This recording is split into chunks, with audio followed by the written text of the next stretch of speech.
ஒரு 30 நாள் 20 நாள் கீரையில கிடைக்கிற சத்தை நீங்க வேற எங்க இருந்து கொண்டு வர முடியாது. கரோனா காலத்துல மிக அதிகமா வித்து தீர்த்த மாத்திரை என்ன தெரியுமா? உங்களுக்கு தெரிஞ்சிருக்கும், சிங்கோவிட்.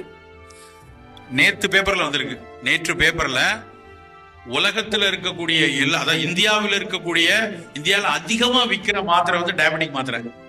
அதை விட அதிகமா வித்திருக்கு சிங்கோவிட். டேட்டா போட்டிருக்கான். ஏன் தெரியுமா? பயம். எப்படியாவது இந்த ஜிங்க் சத்து, விட்டமின் சி சத்து, விட்டமின் டி எல்லாம் வேணுங்கிறாங்களே, அதை மாத்திரையா போட்டுருவோம் எல்லாரும் போட்டிருக்காங்க. அதே ஜிங்க், அதே செலினியம், அதை விட அதிகமா இருக்கக்கூடிய கனிமச்சத்துக்கள் நம்ம அரைக்கீரையில, பசலைக்கீரையில, முருங்கைக்கீரையில கொட்டி கிடக்குது. அப்ப தினம் அதை நம்ம சாப்பிடணுமா வேண்டாமா? முருங்கைக்கீரை விலையே அதுக்கு கிடையாது. பல இடத்துல முருங்கைக்கீரையில ஒரு பொரியலோ, சூப்போ, அரைக்கீரையில, பசலைக்கீரையில, ஏதாவது ஒரு கீரையில் ஒரு உணவு கண்டிப்பா தினம்